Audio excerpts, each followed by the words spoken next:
आगे बढ़ना चाहिए, पीछे जाने का नहीं सोचना चाहिए। और ये मौका जो मिलता है ये आसानी से नहीं मिलता है। नासिक एरिया में पहली बार आई हूँ, 19 साल से आरसीएम में हूँ, पहली बार आई हूँ और अगली बार कब आऊंगी उसका पता भी नहीं है, क्योंकि पूरे हिंदुस्तान का दौरा होता है। एक जगह पे जाने के बाद दूसरे जगह की जो डेट होती है ना, वो 2 साल 3 साल से पहले तो बन नहीं पाती है। और सर ने बताया है 1400 किलोमीटर से आई हूँ, 3 बच्चे की माँ हूँ, घर की भी जिम्मेदारी है और चूंकि बेसिक तो गृहिणी हूँ, तो सबसे पहले घर ही याद आता है। फर्स्ट प्रायोरिटी अपनी वही रहती है। उसके बाद भी अगर यहाँ पे समय निकाल करके आई हूँ तो इसलिए नहीं आई हूँ कि मेरे प्रॉपर बिजनेस में मुझे यहाँ आने की कोई जरूरत है। सर ने मेरा टर्नओवर भी बताया है। जिस जगह पे हूँ कुछ ना भी करूँ तब भी हर महीने चेक पिछले महीने से बढ़ के आता है। वो आज के समय अपना लेवल सेट है, तो फिर इतनी दूर क्यों आई हूँ? क्योंकि एक ड्रीम है, एक सपना है जो मैंने देखा है और ऊपर वाले की मेरे ऊपर बहुत कृपा है। मैंने लाइफ में जो भी सपना देखा है ऊपर वाले ने मेरे सारे सपनों को पूरा किया है। आज मेरे यहाँ आने का रीजन सबसे मेन है कि मैंने एक सपना लिया है।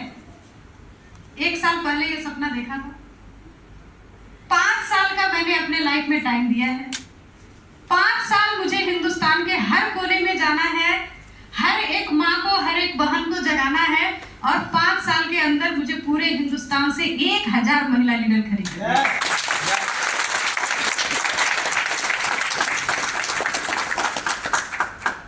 तो आज जो लोग यहाँ पे आ गए हैं ना, बुलाया तो बहुतों को गया होगा, लेकिन किसी को संडे में खाना बनाना रहा होगा, किसी को बच्चे के साथ छुट्टी मनाना होगा, किसी को पिक्चर जाना होगा, किसी को हॉलीडे एंजॉय करना होगा। ऐसा नहीं है कि वो नहीं आ सकते थे, ऊपर वाला चाहता नहीं था वो आए। क्योंकि जिसका ग्रह नक्षत्र बिगड़ा हुआ है ना, उसका हम लोग कुछ नहीं कर सकते। यानी जो लोग यहाँ पे आ गए हैं ये परमात्मा की मर्जी है। ऊपर वाले ने यहाँ तक आपको भेजा है, इसका मतलब ऊपर वाला प्यार तो करता है आपसे, चाहता तो है कि आपके जीवन में बहुत बड़ी बदलाव आए। आप कितना करने को तैयार हैं ये आपके ऊपर डिपेंड करता है। और आज मुझे पक्का विश्वास है कि इसमें से 10 लीडर तो मैं चुन के जाऊंगी, क्योंकि मेरा सपना तो ऊपर वाला पूरा करते हैं।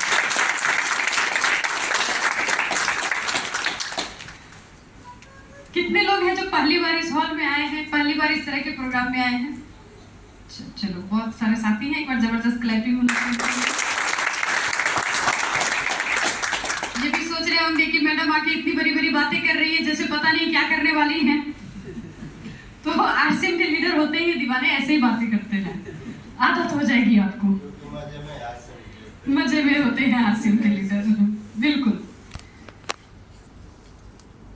बड़ी बड़ी बातें तो मैंने आते आते कर ली है, लेकिन मेरे बारे में थोड़ी सी बात करना चाहती हूँ। सर ने भी बताया YouTube में वीडियो देख लो, और बहुत सारी बातें मेरी वीडियो पर भी हैं, या बहुत सारी बातें मेरे बारे में होती है, लेकिन मैं मेरे बारे में बोलना चाहती हूँ कि मैं कोई टीचर नहीं हूँ कि आप लोगों को कुछ पढ़ाने आई हूँ, कोई बहुत बड़ी ज्ञानी भी नहीं हूँ कि कुछ सिखाने आई हूँ। मैं तो खुद जागी हूँ और आपको जगाने आई हूँ।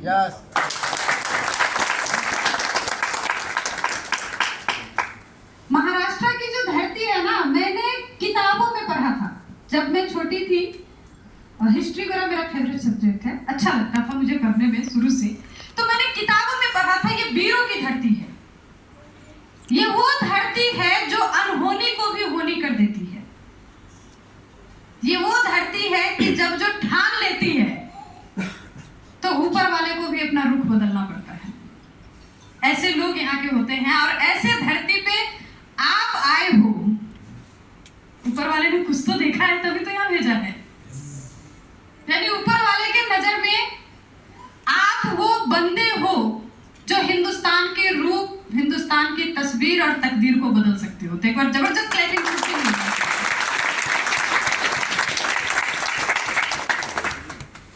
मेरा छोटा सा परिचय, नाम कल्याणी मिश्रा, बोकारो ईस्टर्न सिटी झारखंड की रहने वाली हूँ। आज से 18 साल पहले एक सिंपल सी मामूली सी हाउसवाइफ, गृहिणी, होम मेकर, जो भी कर लो, हिंदुस्तान में एक ऐसा काम जिसका ना कोई नाम है, ना दाम है, ना इनाम है, और 24 घंटे करते रहना पड़ता काम है। घर में कोई छोटा सा फंक्शन हो ना, तो महिलाओं की 8 दिन पहले से नींद आराम हो जाती है। क्या क्या तैयारी करनी है, क्या बनाना है, घर को कैसे सजाना है, बेडशीट कौन सी लगानी है, पर्दे कैसे लगाने हैं, सजाने के लिए क्या क्या चाहिए, कहाँ धुलाई करनी है, कहाँ सफाई करनी है, लगे रहते हैं ना हम लोग। और त्योहारों में बाकी लोग एंजॉय करते हैं और हमारा पूरा फोकस क्या होता है, किचन में कुछ कम ना पड़ जाए। लोगों को खाना पसंद आया कि नहीं, 24 घंटे दिमाग में काम ही काम चलते रहता है। यहाँ तक कि रात में जब सोने जाओ ना, तो सपने भी यही आते हैं कि सुबह उठ के बर्तन कितने धोने हैं। आते हैं ना? लेकिन विडंबना है कि इसके बावजूद भी एक गृहिणी से जब पूछो कि क्या करती हो, तो बोलती है कुछ नहीं करते हैं। और घर वाले भी बोलते हैं कि कुछ नहीं करती है, घर में रहती है। एक सिंपल महिला किसी के घर में जाकर के जब झाड़ू पोछा भी करती है ना, तो बोलती है कि काम करने गए हैं। और अपने घर में दिन भर में 5 बार झाड़ू पोछा लगा लो, बोलते कोई काम ही नहीं है, इसी में लगी रहती है।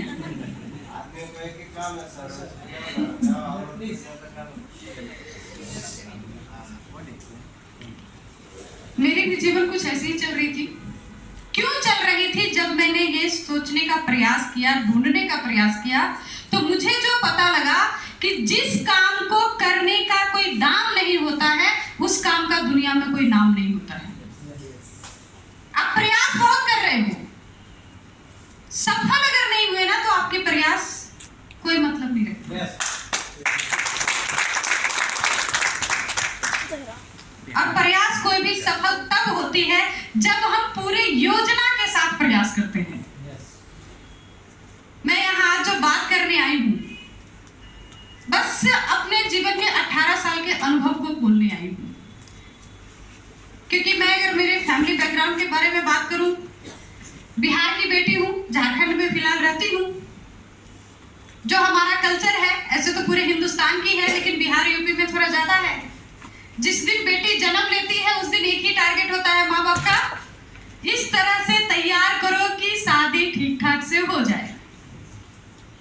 कदम कदम पे एक ही चीज बोला जाता है, खाना बनाना सीख लो, नहीं तो ससुराल से ताना आएगा। घर संभालना सीख लो, नहीं तो ससुराल में गाली सुनाएगी। होता है कि नहीं होता है? yes. बचपन से एक ही टारगेट होता है, इस तरह से तैयार करो कि ढंग से शादी हो जाए। इतना पढ़ाओ कि लड़का ढूंढना मुश्किल ना हो, और इतना मत पढ़ाओ कि पढ़ा लिखा लड़का के लिए दहेज जुगाड़ना मुश्किल हो जाए। ये सच्चाई है। कितनी बड़े नारे लगा लो कि दहेज मुक्ति हम नहीं लेते हैं, लेकिन जो नहीं लेते हैं वो ज्यादा लेते हैं, क्योंकि वो घुमा के लेते हैं। तो बंदा अपने औकात के हिसाब से अपनी बेटी को तैयार करता है। जिस फैमिली में मैं बड़ी हुई थी, 6 भाई बहन का परिवार था। इतना मुझे पढ़ाया गया था कि शादी विवाह हो जाए तो मेरी जो क्वालिफिकेशन है, मेरी जो डिग्री है, वो TTMP की डिग्री है, यानी टांग टूट के मैट्रिक पास। दहेज का ख्याल रखा गया था। लेकिन मैं बहुत खुशकिस्मत मानती हूँ अपने को, ऊपर वाले ने मुझे बहुत अच्छे माता पिता दिए। भले ही एजुकेशन कम थी, लेकिन पिताजी हमेशा एक बात बोलते थे कि जीवन में जब भी जीना हो, जब भी कोई डिसीजन लेना हो, तो 2 बातों का ख्याल हमेशा रखना, सोच ऊंची रखना और नजर नीची रखना। जब बाबूजी बोलते थे ना, तो ये बात समझ में नहीं आती थी कि क्या बोलते हैं, कैसे होगा, सोच ऊंची रखेंगे, नजर नीची रखेंगे, मतलब क्या है इसका। लेकिन जिस दिन RCM मिला, उस दिन उस बात का मतलब समझ में आ गया। कामयाब अगर होना चाहते हैं आप जीवन में, तो आपको अपने सपने बड़े करने पड़ेंगे और काम छोटे छोटे करने पड़ेंगे। ये RCM में आके सीखा। yes.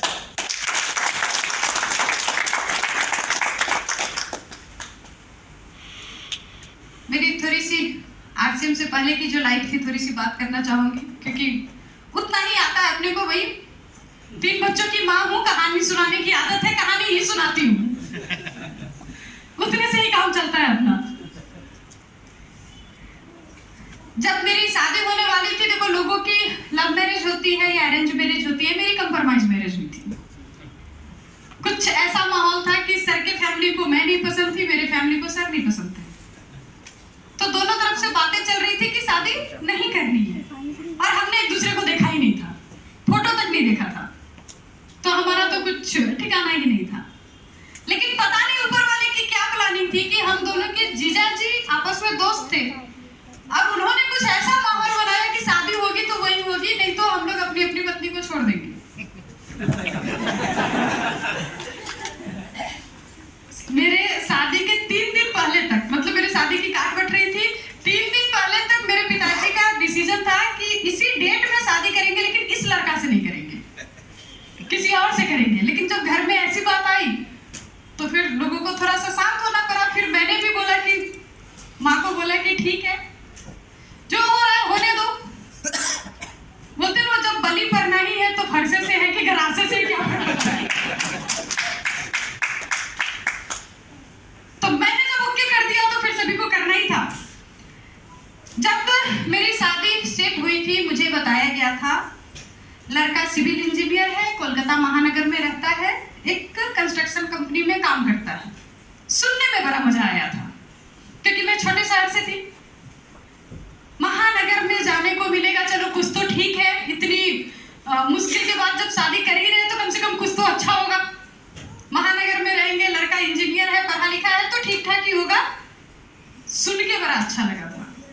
लेकिन जब मैं महानगर में पहुंची तो महानगर में जो लोअर मिडिल क्लास फैमिली होते हैं ना, उनकी जीवन जानवरों से भी बदतर होती है। और आपके तो बगल में महानगर है, एक बार जाके देखिएगा।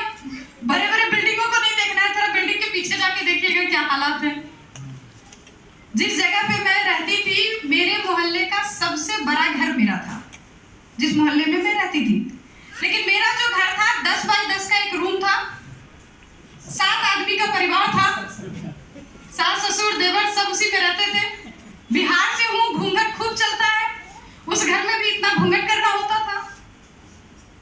घर में सोने की व्यवस्था कुछ ऐसी बनाई गई थी कि चौकी को इतने हाइट पे लगाया गया था, मेरा चढ़ना भी संभव नहीं था। मैं टेबल लगा के उसके ऊपर जाती थी। कुछ लोग उसके ऊपर सोते थे, कुछ लोग उसके नीचे सोते थे। ये हमारी सोने की व्यवस्था थी। उसी एक रूम में खाना बनाना, उसी में खाना, उसी में नहाना, सब कुछ उसी में करना होता था।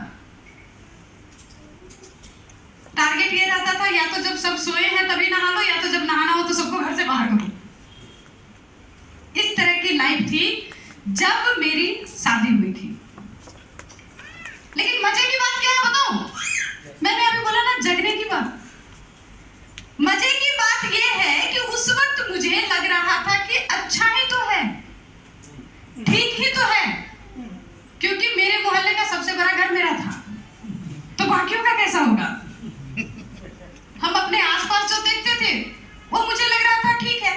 एक और कारण था ठीक लगने का, हमारे कल्चर में देखो, हिंदुस्तान की मैं बात कर रही हूँ, चाहे आप किसी भी धर्म से बिलोंग करते हो, जब शादी होती है ना तो बहुत सारे वो मंत्र वगैरह, बहुत सारा विधि व्यवहार कुछ कुछ होते रहता है। किसी को कुछ याद नहीं रहता, इतनी सारी होती है कि कुछ नहीं पल्ले पड़ता है।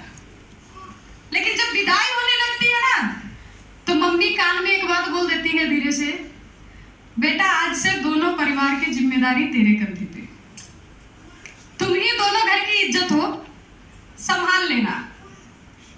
और हम महिलाएं संभालने लगती हैं, संभालते हैं कि नहीं? बोलती है ना मम्मी।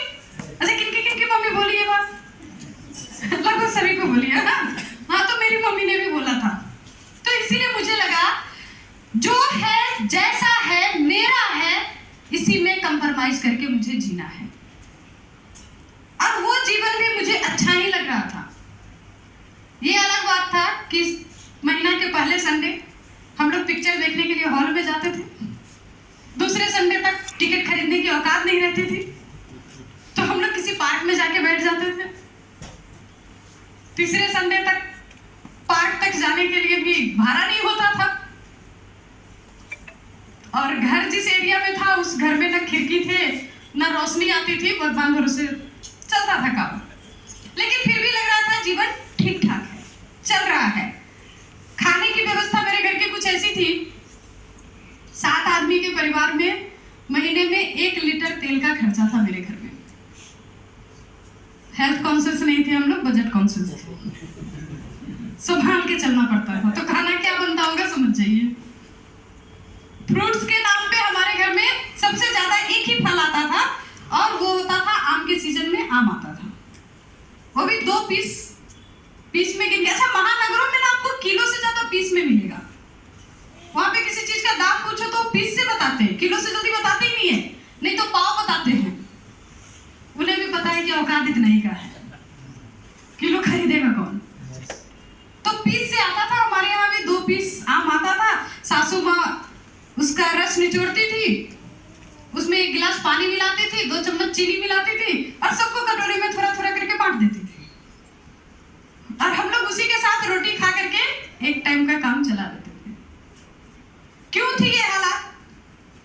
क्योंकि सर घर के अकेले कमाने वाले थे, अब पूरे परिवार की जिम्मेवारी थी। जैसा हमारे हिंदुस्तान में होता है, एक कमाने वाला होता है और पीछे 6-7 खाने वाला होता है। और अगर आपको कोई नौकरी मिल गई तो पूरे खानदान को लगता है कि सबसे पैसा वाला पार्टी तो यही है, फिर तो जिसकी जो जरूरत है उसी से लो। अगर आपने मना कर दिया तो अच्छा बाबू घमंड दिखा रहे हो, है ना, तो करना पड़ता है, क्योंकि हम लोग हिंदुस्तानी है ना, लोगों को लेके चलना जानते हैं। तो इस पोजीशन में भी चल रहे थे, तो मुझे लग रहा था कि सब कुछ ठीक ठाक है, बहुत अच्छा है। लेकिन मेरे जीवन में परिवर्तन तब आया जब बड़ी वाली बिटिया मेरे लाइफ में आई और मुझे उसके लिए एक कपड़ा खरीदना था, एक ड्रेस खरीदना था। मुझे पसंद आया, मार्केट में गई थी तो मैंने सर को आके बोला कि एक फ्रॉक देखा है बेटी के लिए, मुझे बहुत पसंद है, मैं लेना चाहती हूँ। तो सर कभी मुझे किसी चीज के लिए मना नहीं करते हैं, बहुत लकी हूँ मैं, ऐसे पति मिले हैं, मना नहीं करते किसी चीज के लिए। उन्होंने बोला ठीक है, शाम को आऊंगा तो चलूंगा साथ में मार्केट। शाम को जब हम लोग दोनों मार्केट गए, मेरी नजर थी फ्रॉक पे और सर की नजर थी प्राइस टैग पे। और उस फ्रॉक की कीमत थी उस वक्त 500 रुपए। सर ने जब प्राइस टैग देखा तो सर उसको देख के बोलते हैं कि ये जो कपड़ा है ना, ये कंफर्टेबल नहीं होगा बच्चे के लिए, बच्ची छोटी है अभी, वो इसको पहन नहीं पाएगी, कुछ और देखते हैं। तो मेरे समझ में आ गया कि बंदे के जेब में पैसा नहीं है। तो मैंने बोला ठीक है, ओके, मैंने एक्सेप्ट किया कि मुझे पसंद करना नहीं आता है, आप ही पसंद कर लो। सर ने एक फ्रॉक पसंद की जिसकी कीमत थी 100 रुपए।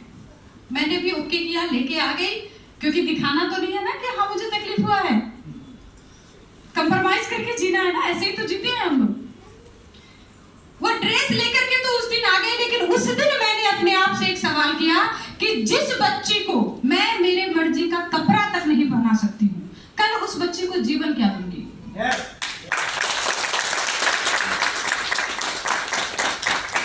और कदम कदम पे अगर कंप्रोमाइज करके मेरे बच्चे को जीना पड़े तो मेरा क्या अधिकार था उसको इस धरती पे लाने का? और ये सवाल ना मैं आप हर माँ से करना चाहती हूँ, क्योंकि हम जो माए हैं ना, हमें तो सिखाया गया है पति जो कमा के ला के देगा उसी में घर चलाना है। तो हम भी बड़ा रिलैक्स रहते हैं कि जो ला के देगा, जैसा ला के देगा उसी में समझौता करके जी लेंगे, जीवन बदलने का नहीं सोचेंगे। अच्छा, गलती हमारी नहीं है, हमारे यहाँ स्कूलों में पढ़ाया जाता है, एक कहावत आपने भी शायद पढ़ी होगी, 33 पाँव पसारिए जेती लंबी सौर। जितनी बड़ी चादर है उतना ही पाँव पसारो। चादर बड़ा करने के लिए कोई नहीं सिखाता है, पैर मोड़ के सो जाओ, कष्ट से जियो, लेकिन जिंदगी बदलने की कोई बात ही नहीं करता है। जबकि ऊपर वाले ने जब धरती पे इंसान बना के भेजा, तो इंसान बनाने से पहले ऊपर वाला सारा सुख सुविधा का सामान बना के भेजा।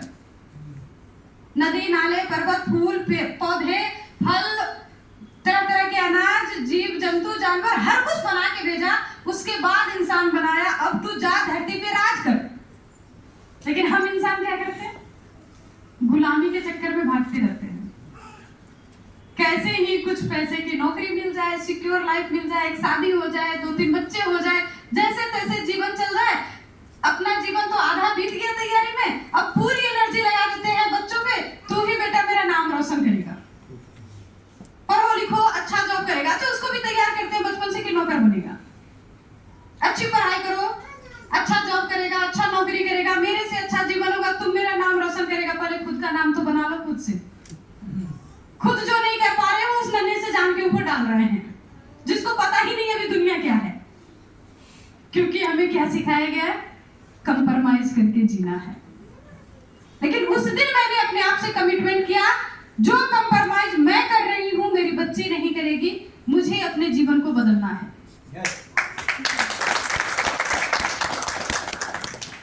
और जब बदलने का ठाना तो करना क्या है? अमीर बनना पड़ेगा, तभी अपने लाइफ को चेंज कर सकते हैं। तो मैंने अपने अगल बगल के लोगों से पूछना शुरू किया, अमीर कैसे बनना है।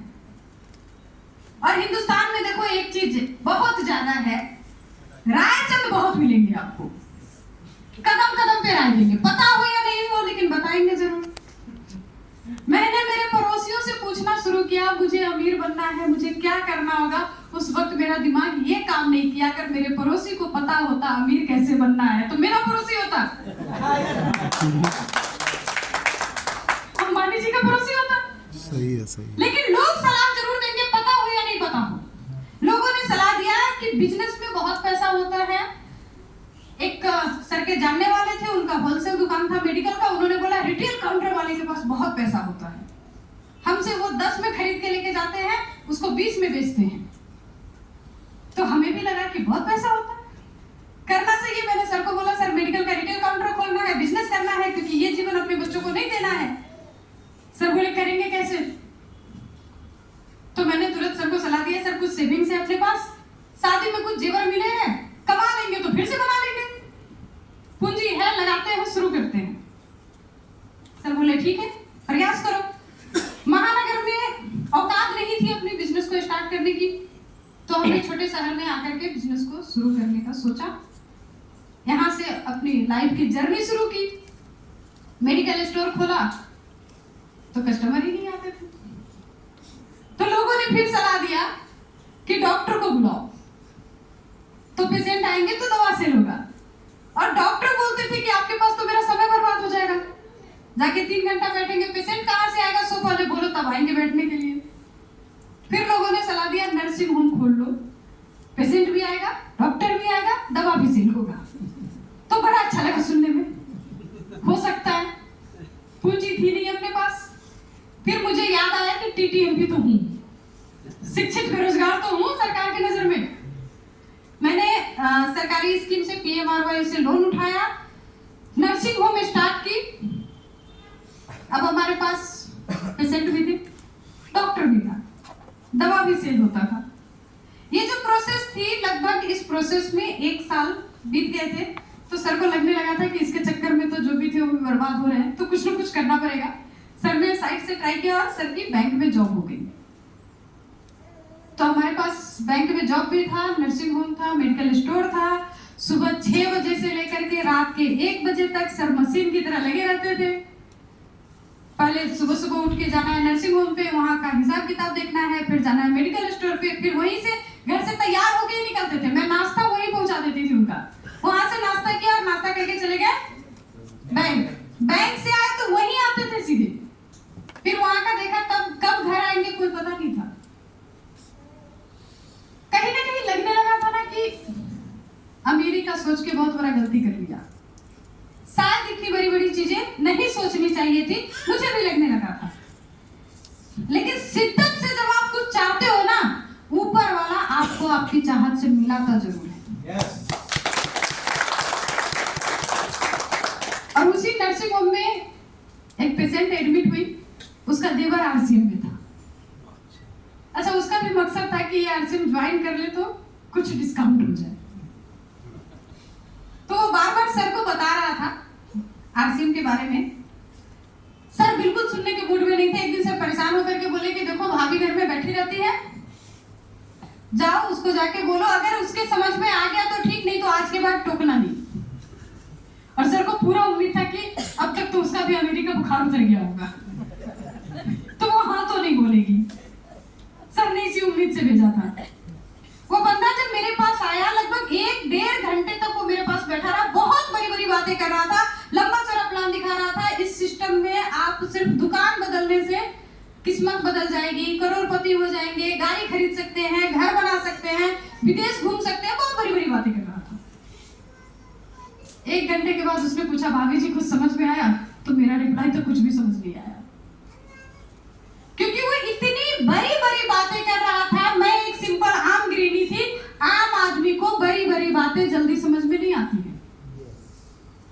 दुनिया में जब भी कोई आविष्कार हुआ, आम आदमी सबसे पहले विरोध करता है और बाद में उस आविष्कार का दीवाना हो जाता है। चाहे वो कोई भी आविष्कार हो।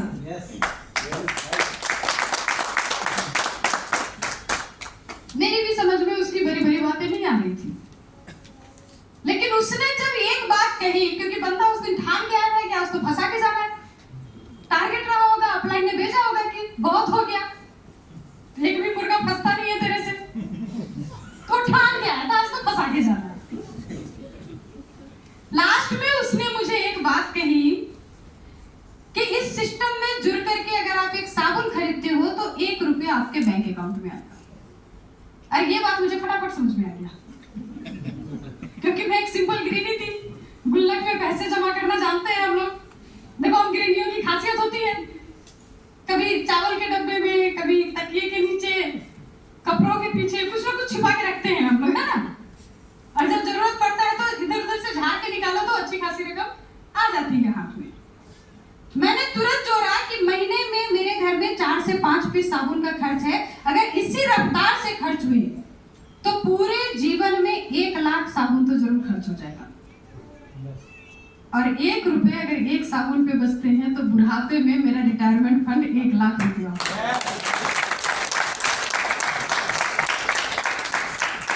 और मैंने तुरंत ज्वाइन कर लिया। जब शाम में सर घर आए, और देखो मैं इतनी एक्साइटेड थी क्योंकि मैंने तो सिर्फ एक प्रोडक्ट का जोड़ा था। अब पूरे दिन बैठे बैठे ना मैंने बहुत कुछ जोड़ लिया। सिर्फ साबुन से 1 लाख आएगा, बाकी प्रोडक्ट यूज करेंगे तो कितना आएगा। तो शाम तक तो मेरा हिसाब करोड़ों में पहुंच गया था। सर जैसे ही घर आए, मैंने सर को आते ही बोला एक्साइटमेंट के साथ कि सर आज मैंने एक ऐसे सिस्टम को ज्वाइन किया है जिसका एक प्रोडक्ट यूज करने से 1 लाख रुपया आएगा। अगर सारा प्रोडक्ट यूज करेंगे तब तो करोड़पति हम लोग हो जाएंगे। तो सर ने मुझे ऊपर से नीचे देखा, बोले अब क्या किया। मैंने जैसे ही सर को किट दिखाया, सर की रिप्लाई थी कि जो बंदा तुमको फंसा करके गया है, पिछले 6 महीने से मेरे पीछे लगा था और मैं उसको टाल रहा था। इसीलिए बोलते हैं कि महिलाओं के पास दिमाग कम होता है। मतलब सारी जो ड्रीम थी ना सब हवा हो गई एक बार में। लेकिन मैंने हिम्मत नहीं हारा। मैंने सर को बोला, सर कोई बात नहीं, मैं भी मानती हूँ कि महिलाओं के पास दिमाग कम होता है, क्योंकि हमारे पास दिल बहुत बड़ा होता है।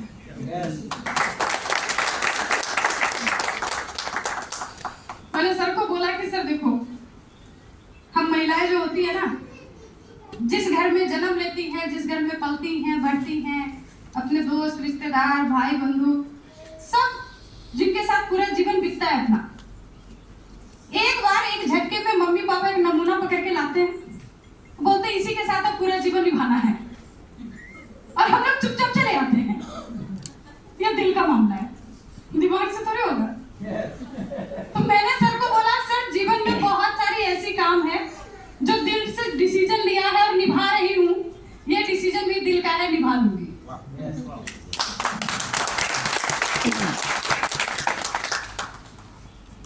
और बस कमिटमेंट था, प्रोडक्ट यूज करना है, प्रोडक्ट यूज करना शुरू किया। सर के पास इतना टाइम ही नहीं था कि लड़ते झगड़ते, उसके लिए भी तो समय चाहिए ना।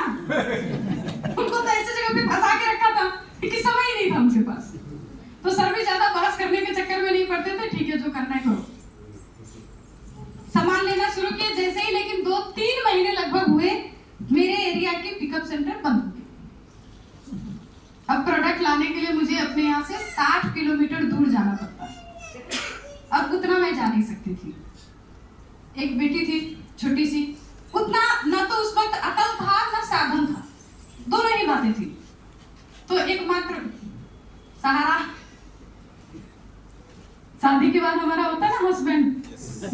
चाहे वैसे बैंड बजाते हैं हम लोग। तो बस अब उनको भेजना था। अब देखो महिलाओं को खूब पता होता है पति को कैसे पटाना है। बचपन से ट्रेनिंग दी जाती है भाई। बचपन से बताया जाता है कि दिल का रास्ता जो है ना पेट से जाता है।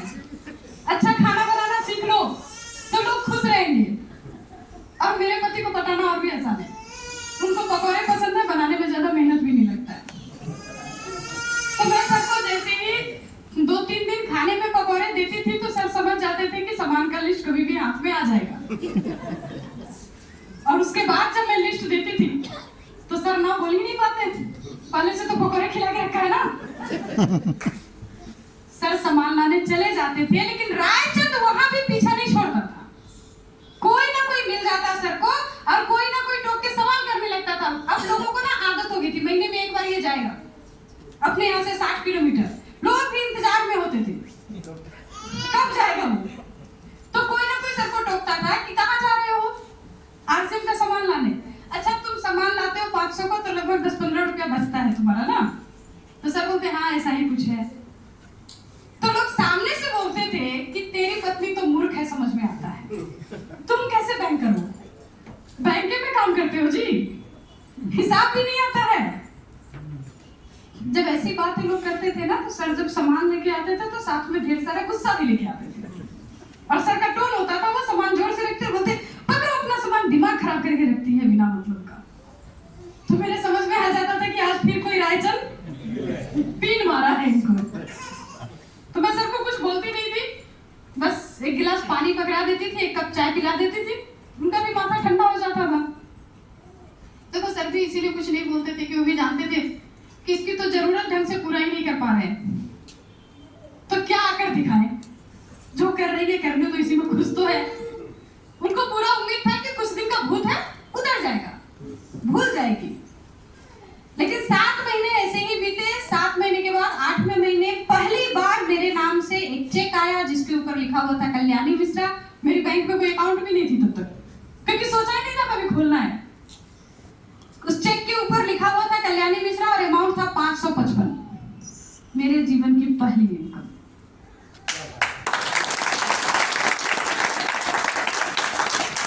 अब खुशी डबल थी, एक तो इनकम आई थी उसकी, दूसरी सर हमेशा बोलते थे कि कुछ नहीं होगा, तो सर गलत साबित हुए थे, उस बात की ज्यादा खुशी थी। तो उस दिन मैं बहुत एक्साइटेड थी। जैसे ही सर उस दिन घर आए मैंने सर को चेक दिखाया। चेक देखने के बाद सर का भी दिमाग घूम गया। उनको भी लगा कि कुछ नहीं किया है, ना किसी को बताया है, सिर्फ प्रोडक्ट यूज करने से पैसा आता है, इसका मतलब है कि वाकई कंपनी में कुछ तो बात है। तो सर बोले एक काम करो, जो तुमको फंसा के गया था उसको पकड़ के लाते हैं और अब पूछते हैं कि करोड़पति कैसे बनेंगे। मैं भी बहुत एक्साइटेड थी, अभी तो मेरा एक्साइटमेंट लेवल बिल्कुल हाई हो गया था, अभी तो पैसे भी आए थे। लेकिन सर जब उस बंदे से पूछने गए तो बोला कि तुमको आज तक आरसीएम याद है, हम तो कब भूल गए। वो बोला देखो ऐसे ही होता है, 500 रुपया आ गया, कपड़ा भी मिल गया, इतना दिन सामान भी खाया, भूल जाओ, इससे ज्यादा कुछ नहीं आता है। ये सब कंपनी ऐसे ही चलती है। 2 दिन तक सर मुझे बात बता ही नहीं पाए, क्योंकि सर मेरे एक्साइटमेंट को देख रहे थे। मैं बार बार पूछ रही थी कि वो कब आएगा कब आएगा। 2 दिन बाद सर ने बोला कि देखो वो नहीं आएगा, क्योंकि वो छोड़ दिया और भूल जाओ, ये कंपनी ऐसे ही होती है, चलती बोलती नहीं है, एक बार आ गया, ऊपर वाले का कृपा समझो। लेकिन हमारे दिमाग में कहीं ना कहीं, और तब तक सर के दिमाग में भी आ गया था कि कुछ तो बात है। तो फिर हमने क्या किया, हम जब ज्वाइन किए थे उस समय एक बैग मिला था जिसमें कुछ टूल्स थे, कैसे करें आरसीएम बिजनेस, आरसीएम का प्लान बुक और एक आरसीएम टाइम्स। तो हमने वो टूल्स निकाला, उससे पढ़ने का प्रयास किया, जानने का प्रयास किया, ढूंढने का प्रयास किया। आरसीएम टाइम्स में कुछ नंबर मिले, उस नंबर के माध्यम से मैं अपने अपलाइन तक पहुंची और वहां से मेरा आरसीएम को सीखने का जर्नी शुरू हुआ।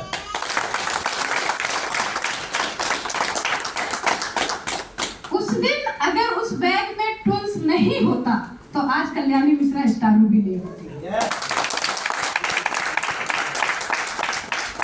देखो उसके बाद मैंने एक कमिटमेंट तो गांठ बांध ली, और आप लोगों को भी कहना चाहूंगी, जब भी किसी को ज्वाइन कराते हैं ना, सामान थोड़ा सा कम खरीदवाइए चलेगा, 1-2 टूल्स जरूर खरीदवाइए। रॉयल्टी प्राप्त करने का सही तरीका, जीवन एक खोज, चुनौतियों से मुकाबला, कुछ ऐसी किताबें जो जरूर खरीदवाएं और उस पे अपना नंबर जरूर लिखिएगा, नहीं तो जिस दिन उसके याद में आया किसी और के साथ चला जाएगा। आपका नंबर रहेगा तो पहले आपको फोन करेगा। हाँ, उसको लाने के लिए खुद को भी टिकाए रखना पड़ेगा, नहीं तो मेरे अपलाइन की तरह बोलिएगा कि भूल गए। जिस बंदे ने मुझे आरसीएम बताया था वो आज भी लोगों के घरों में शादियों में फोटो खींचता है। मैंने उससे आरसीएम को सुना था, लोग मेरे साथ फोटो खिंचवाते हैं।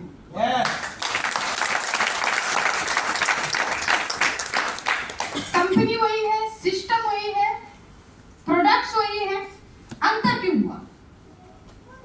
क्योंकि मैंने बदलाव को स्वीकार किया, उसने बदलाव को स्वीकार नहीं किया। उसे खुद ही अपने बातों पे विश्वास नहीं था। और अक्सर हम ऐसा ही करते हैं, हमें विश्वास ही नहीं होता है। अपलाइन जो बोला, हम सामने वाले को बोलते तो है लेकिन खुद से डर लगते रहता है कि होगा कि नहीं होगा। आज भी अपलाइन ने बोला होगा, मैडम की मीटिंग है, तैयारी करो, बहुत जबरदस्त मीटिंग होगी। मन में तो हो रहा होगा कि कहीं लेके जाए, मीटिंग समझ में नहीं आया तो बाद में आके गाली ना सुनना पड़े। खुद के अंदर विश्वास की कमी होती है। उस बंदे के अंदर भी वही चीज था, खुद के अंदर विश्वास की कमी थी। मैंने उसकी बातों पे विश्वास किया। देखो बदलाव कैसे काम करता है, मैं एक छोटा सा उदाहरण देना चाहती हूँ। एक हमारे बीच में बाबा है, रामदेव जी, जानते हैं? रामदेव बाबा जब हमारे बीच में नहीं आए थे, उससे पहले लोग सांस लेते थे कि नहीं लेते थे? लेते थे ना, सभी लेते थे। रामदेव बाबा आके क्या बोले? हम सांस लेना सिखाएंगे। सांस हम पहले भी ले रहे थे, उन्होंने बस लेने का तरीका बदलवाया। हम लोगों के बीच में आकर के शुरू हो गए कि एक नाक को बंद करो, दूसरे से लो, और फिर उसको बंद करो, दूसरे से छोड़ो। इतना ही किया ना? इतना कर करके बाबा अरबपति बन गए।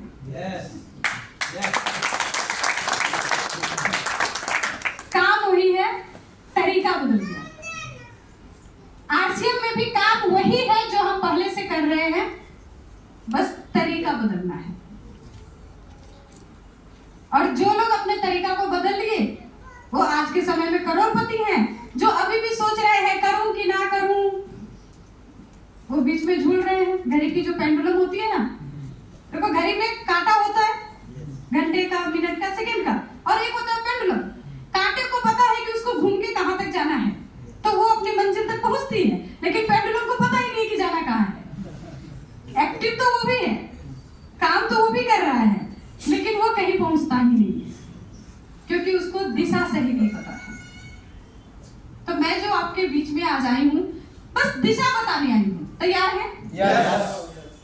क्योंकि मैंने जो किया है, जो करके यहाँ तक पहुंची हूँ, बस वही बताने आई हूँ आपके बीच में। एक फार्मूला है मेरे लाइफ का, जिस फार्मूला के बारे में मैं बात करना चाहती हूँ। और इस फार्मूला पे काम करके सिर्फ आरसीएम में ही नहीं, दुनिया के किसी भी क्षेत्र में आप कामयाब हो सकते हैं।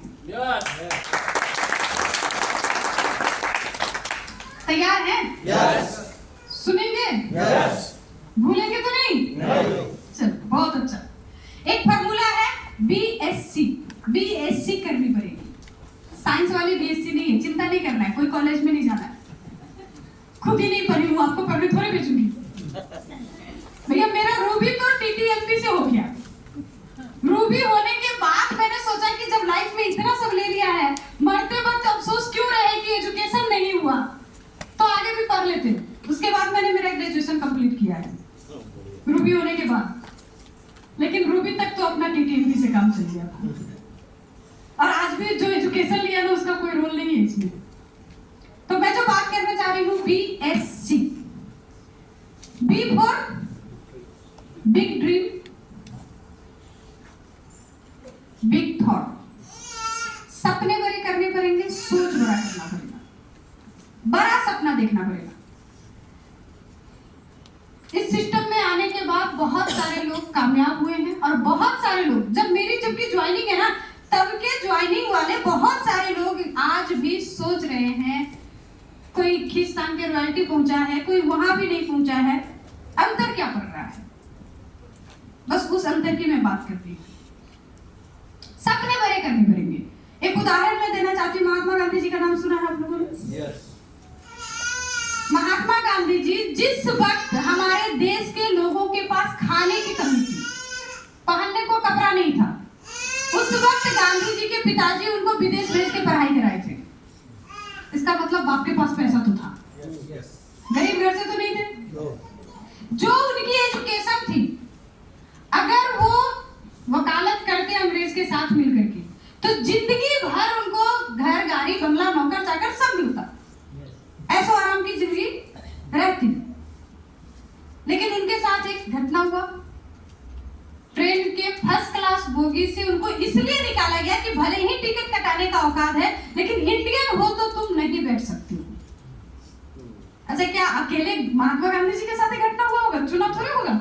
इस बंदे को आज धक्का देंगे, फिर ये बंदा जोश में आएगा, फिर ये बंदा आजादी का बिगुल उठाएगा, ऐसा सोच के दिया था क्या? वो तो और भी लोगों को देता होगा, और भी लोगों को निकाला था। लेकिन उस घटना ने गांधी जी के जीवन में ये परिवर्तन किया। जो बंदा ऐसो आराम के साथ अपना जीवन बिता सकता था, उन्होंने एक कमिटमेंट लिया कि तुमने मुझे ट्रेन के बोगी से निकाला है, मैं तुम्हें पूरा वर्ल्ड से निकालूंगा। देश की बात नहीं कर रही हूँ मैं। ये बिल्कुल नहीं कहना चाहती हूँ कि अकेले गांधी जी देश आजाद करा दिए। बड़ा काम, महान काम कभी भी अकेले नहीं होता है, लेकिन ठानना पड़ता है, और ठानने के बाद आप अकेले ही होते हो।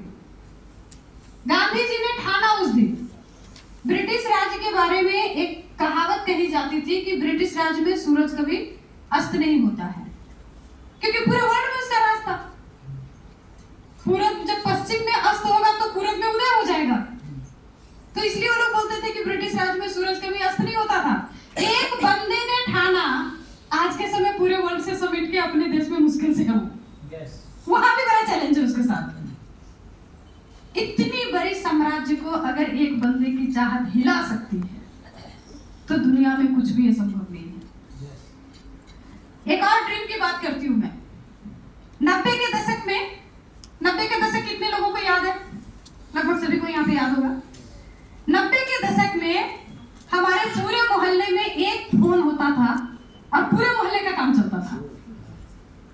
कोई मैसेज आया, उसी के घर में लोग देते थे। अच्छा, लोग प्यार से एक दूसरे को मैसेज भी देते थे, और जो मैसेज सुनने आता था उसको चाय कॉफी भी मिलता था, है ना? पूरे मोहल्ले का काम चलता था एक फोन से। लेकिन उसी 90 के दशक में एक प्रचार आती थी टेलीविजन पे, कर लो दुनिया मुट्ठी में। एक बंदा बैठे बैठे सपना देख रहा था कि हिंदुस्तान के हर व्यक्ति के हाथ में मोबाइल फोन होगा। सपना अंबानी जी का था। पूरा कौन कर रहा है? हम लोग कर रहे हैं। हम लोग सब मिलके कर रहे हैं। अंबानी जी आपके घर आए थे क्या बोलने के लिए मेरा सपना पूरा कर दो? नहीं बोले थे ना? उन्होंने बस ठाना मजबूती से। जब आप मजबूती से किसी चीज को ठानते हो, पूरी कायनात उस तैयारी में लग जाती है कि आपको आपके सपने से मिलाना है। ठानना पड़ेगा। आज के समय हालत ये हो गई है, मोबाइल फोन की मैं बात करूं ना, बेसिक जरूरत नहीं है।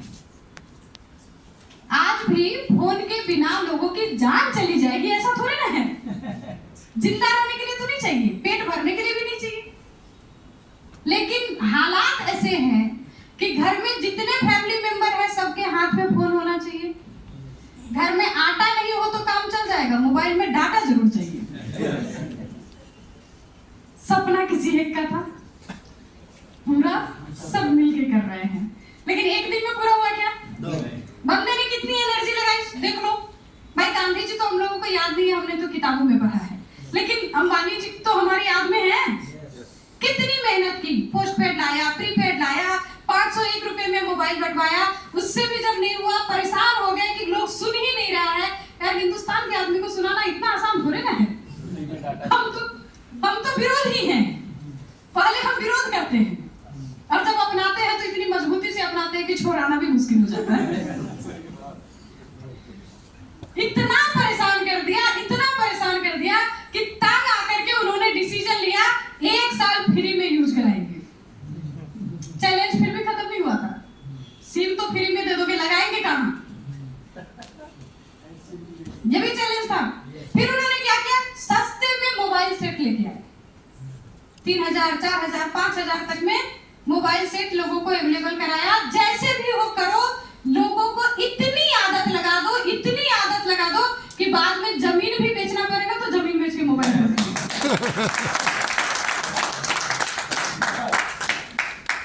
बस बदलाव की आदत लगा दी।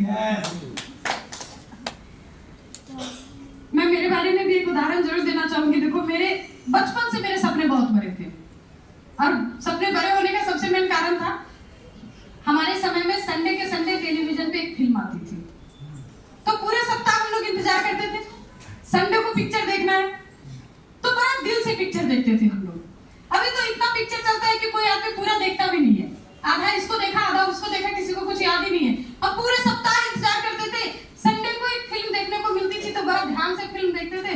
और अक्सर ज्यादातर उसमें आप जो पुराने फिल्मों को देखो तो उसका जो हीरो हीरोइन होता है ना, अमीर ही होता है, गरीब बड़ा कम दिखेगा।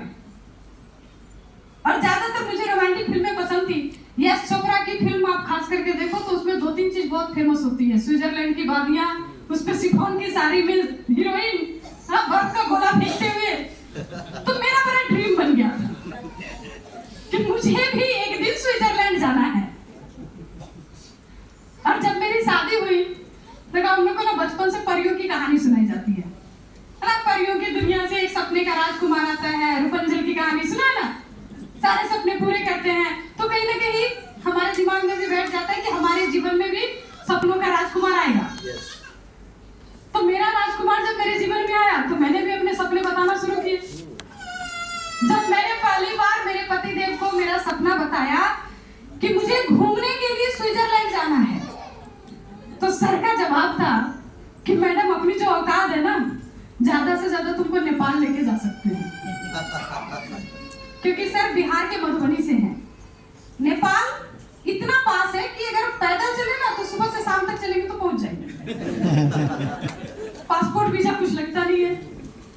सर ने उस दिन मुझे कहा था कि ज्यादा से ज्यादा तुमको नेपाल तक लेके जा सकता हूँ, इतने बड़े सपने मत देखो, अपनी औकात नहीं है। मैंने सर को बोला कि सर सपने देखने के पैसे थोड़े लगते हैं, देखने में क्या जाता है। देखो, सपने देखने की चाहत हो या करने का जुनून हो मुझे नहीं पता, लेकिन मेरा सपना था कि मुझे घूमने के लिए स्विट्जरलैंड जाना है। जीवन में पहली बार जब मुझे घर से निकल के कहीं जाने का मौका मिला, पहली बार जब मैं हवाई जहाज में बैठी तो मैं सबसे पहले स्विट्जरलैंड ही गई। नेपाल तो अभी 3 साल पहले गई, उससे पहले थाईलैंड, बैंकॉक सब हो गया, आधे हिंदुस्तान में घूम चुकी हूँ। ये पावर है अगर तो सिर्फ और सिर्फ आरसीएम से, लेकिन आरसीएम तो फिर सभी के लिए, अकेले मेरे लिए थोड़े बना है। आरसीएम हमें वो ताकत देता है कि आप जो चाहे वो कर सकते हो, चाहना खुद को पड़ेगा। चाहने के लिए तैयार है तो वो देने के लिए तैयार है। जिस वक्त मैंने आरसीएम को शुरू किया था, मैंने ये सोचा था इस सिस्टम से पूरे जीवन में 1 लाख कमाऊंगी।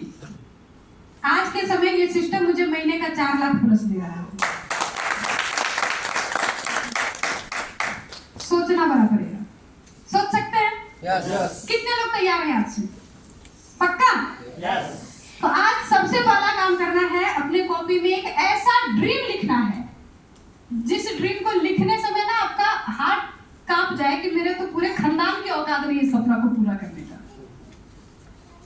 देखो, दाल रोटी के लिए, काम चलाने के लिए आरसीएम कर लेंगे तो जीवन में कभी नहीं होगा। महान काम तब होता है जब रिस्क लेते हैं।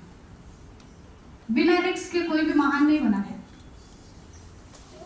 और आरसीएम महान काम है, आम काम है ही नहीं। इसको आम जैसा करेंगे तो संभव ही नहीं है, फिर तो करने की जरूरत ही नहीं है। फिर खाओ, कहीं ना कहीं से तो खा ही रहे हो, इजी खाओ, कम से कम हेल्थ अच्छा होगा। लेकिन करने का अगर सोचा है ना तो बड़ा सोचो। yes. मैं ये बात इसलिए इतने प्राउड से कर रही हूँ कि मैंने बड़ा सोचा, मुझे मिला।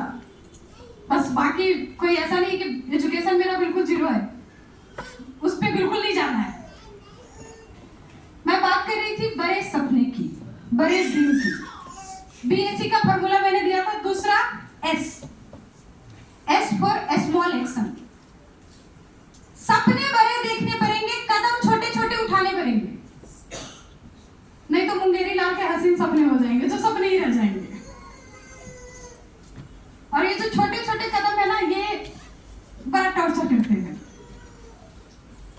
हम एक कदम आगे बढ़ाते हैं तो पीछे से 3 आदमी खींचने वाला मिलता है।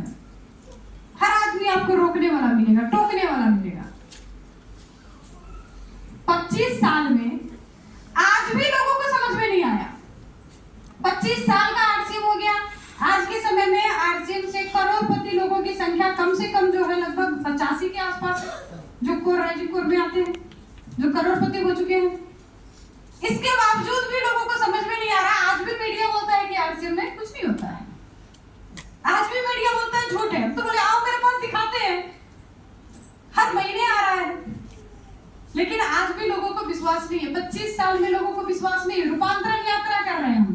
पूरे हिंदुस्तान में हमने रथ निकाल दिया। पूरे हिंदुस्तान के 25 शहर में आरसीएम का आगाज इस तरह से फैलाया, जिस भी शहर में रथ गई है। कुंभ के मेला से कम भीड़ नहीं हुआ है, वो माहौल बना है। फिर भी लोगों को समझ में नहीं आ रहा है। समझ में कैसे आएगा? जिसका शनिचरा खराब है उसको थोड़ा समझ में आएगा। समझ में तो उन्हीं को आएगा जिनको ऊपर वाले ने चुना है। करने पड़ेंगे छोटे छोटे काम, और सबसे पहला काम करना पड़ेगा 100% प्रोडक्ट यूज, नो एक्सक्यूज। सुनने में एक लाइन की चीज है, बड़ा आसान लगता है, नोट भी बना लेते हैं हम लोग, लिख भी लेते हैं, कमिटमेंट भी कर लेते हैं कि कर लेंगे, लेकिन जब करने की बारी आती है ना तो बैंड बज जाता है, क्योंकि इतना आसान भी नहीं है। मेरे अपलाइन ने जब मुझे बताया था कि कामयाब होने के लिए 100% प्रोडक्ट यूज करने पड़ेंगे, तो उस वक्त इतने सारे एफएमसीजी प्रोडक्ट भी नहीं थे। कुछ कपड़े थे, कुछ एफएमसीजी प्रोडक्ट थे, लेकिन हमने डिसीजन लिया जो है आरसीएम में आज से आएगा तो आरसीएम से आएगा, नहीं तो नहीं आएगा। और मेरे पास जितने भी साड़ियां थी ना, एक शादी वाली साड़ी रखी सिर्फ, बाकी सारी साड़ियां मैंने लोगों में बांट दिया। औकात अपनी भले ही बता चुकी हूँ कि कितनी थी, तो ज्यादा कुछ खरीदने की औकात नहीं थी। 3 साड़ी मैंने खरीदा था, 195 रुपए की कल्पना साड़ी आती थी। 3 साड़ी खरीदा था। आरसीएम के शुरुआती के 2 साल मैंने उसी 3 साड़ी में बिताए हैं। घर में भी वही पहनती थी, सेमिनार में भी वही पहन के जाती थी, और घर में कोई फैमिली फंक्शन होता था ना, उसमें भी वही साड़ी पहन के जाती थी। तो जब मैं किसी फैमिली फंक्शन में जाती थी ना, लोग मुंह पे सामने से बोल देते थे कि तुम्हारा जो साड़ी का कलर डिजाइन है ना, ये अच्छा नहीं है, इसको क्यों पहनती है? भैया 195 रुपए का साड़ी कैसा होगा? तो लोग सामने से बोल देते थे, लेकिन मैं उनको उस वक्त एक ही जवाब देती थी, इस साड़ी का कलर डिजाइन भले ही अच्छा ना हो, ये साड़ी एक दिन मेरे जीवन का कलर और डिजाइन अच्छा करेगा।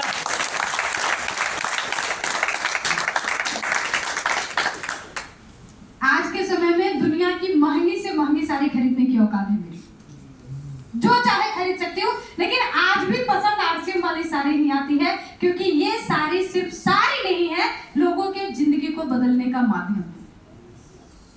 कर सकते हैं 100% प्रोडक्ट यूज? यस। दुकान पे जाएंगे लेने के लिए, तो खरीदना है लाल रंग की साड़ी, मिलेगी पीली रंग की साड़ी। आपके पसंद का मिलेगा नहीं। क्यों नहीं मिलेगा जानते हैं? ऊपर वाला चेक करता है आप उस लायक भी हो कि नहीं। कहीं ऐसा ना हो कि आपको कामयाबी दे दे और पचे ही नहीं। राम रावण के बारे में सुने होंगे। रावण राम से बहुत ज्यादा पावरफुल थे, बहुत ज्यादा। मतलब रावण के ताकत के आगे राम जी कुछ भी नहीं थे। यहाँ तक कि जब रावण की मृत्यु होती है तो उस वक्त राम जी अपने भाई को भेजते हैं कि कुछ अंतिम ज्ञान लेके आ जाओ। यानी राम भी मानते थे कि वो बहुत बड़े ज्ञानी थे, लेकिन आसानी से मिल गया था सब कुछ, संघर्ष नहीं करना पड़ा था, तो पचा ही नहीं, घमंड हो गया। और जब घमंड होता है तो नाश करना पड़ता है। तो भगवान सब दिन बुर्बकी थोड़ी ना करेंगे, तो भगवान चेक करके देते हैं कि बार बार धरती पे आना ना पड़े, इसलिए पहले चेक करो ये बंदा लेने लायक है कि नहीं है। और उनका चेक करने का तरीका है, ऊपर वाला कमजोर आदमी के जीवन में संघर्ष इसलिए देता है कि वो मजबूत बन जाए, और मजबूत आदमी के जीवन में संघर्ष इसलिए देता है कि वो महान बन जाए।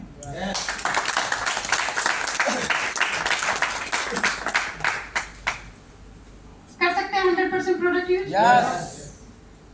देखो आज भी चैलेंज है मेरे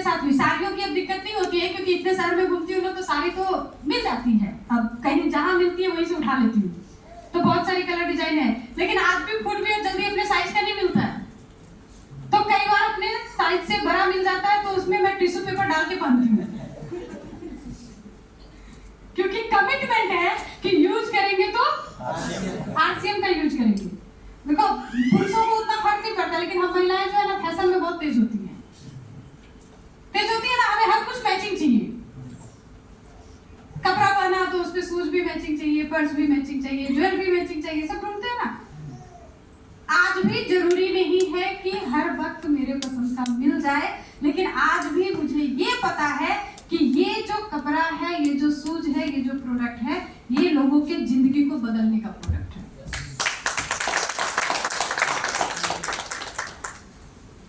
100% प्रोडक्ट यूज, नो एक्सक्यूज। जो प्रोडक्ट आरसीएम में है वो अगर आप बाहर से यूज कर रहे हैं, इसका मतलब ऊपर वाला आपको अमीर बनाने को तैयार है। आप खुद ही दरवाजा बंद करके बैठे हो, लक्ष्मी जी को आने ही नहीं देंगे। कमिटमेंट बनाते हैं। Yes. महिलाएं खास करके मैं चाहती हूँ, क्योंकि पुरुष को उतना फर्क नहीं पड़ता, फैशन वैशन का पता थोड़ा ही नहीं होता है। हम महिलाएं ज्यादा चूजी होती हैं। कर सकते हैं कमिटमेंट? Yes. आज से पहनेंगे तो आरसीएम का कपड़ा पहनेंगे, खाना बनेगा तो आरसीएम के सामान से बनेगा। क्यों बनाना है? जिस दिन हमारे हिंदुस्तान में घर में जब बेटी का जन्म होता है ना, हम लोग बोलते हैं लक्ष्मी आई है, बोलते हैं ना। Yes.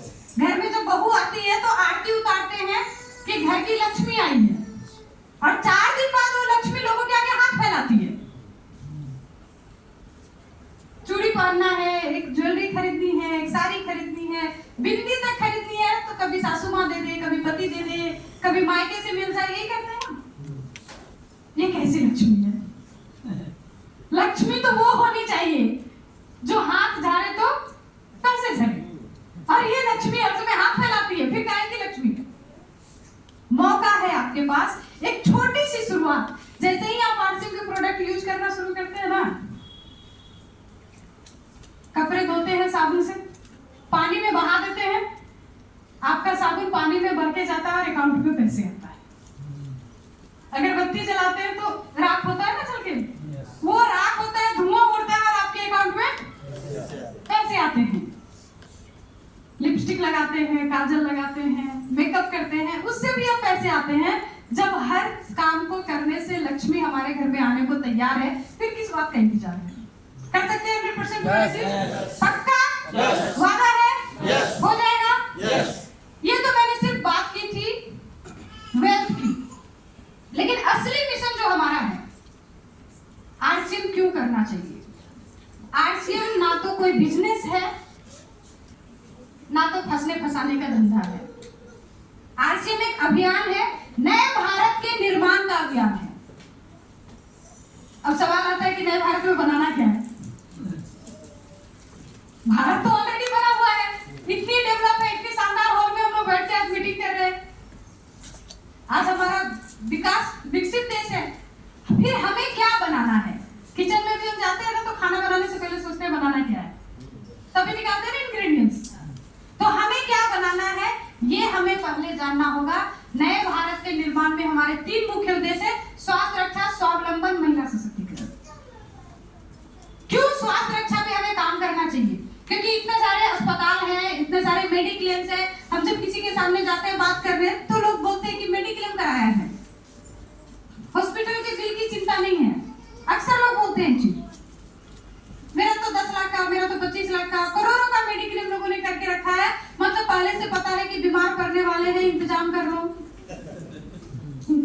पहले से पता है ना, हमें तो उन्हें बस ये बताना है भैया बीमार पड़ने की जरूरत क्या है।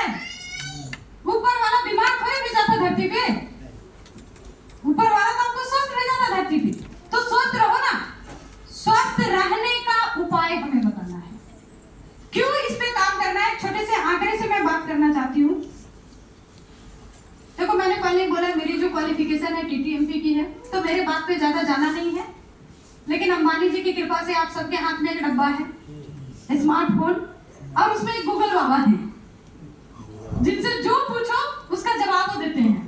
और हमें आदत भी बहुत हो गई है, अब तो हमें सब्जी भी बनानी होती है तो मम्मी से नहीं पूछते हैं कैसे बनाना है, गूगल बाबा से पूछते हैं सब्जी कैसे बनाए, साड़ी कैसे पहनी है, भी गूगल बाबा से पूछते हैं।